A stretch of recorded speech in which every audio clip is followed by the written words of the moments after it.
ತರುವಿನ ನೆರಳು ಕೊಡುವಂತ ಸುಖವು ಕೊಡುವನು ಕೃಪೆಯ ದಿನವು.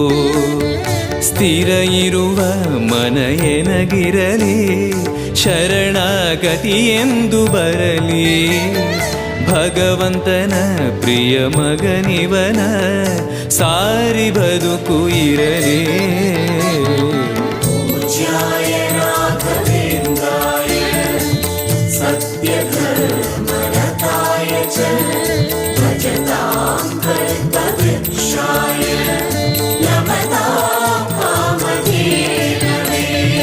ಆಲಯವೆಂದರೆ ಮಂತ್ರಾಲಯವೇ, ಬೇರೆ ನಾ ಅರಿಯಲಾರೆ.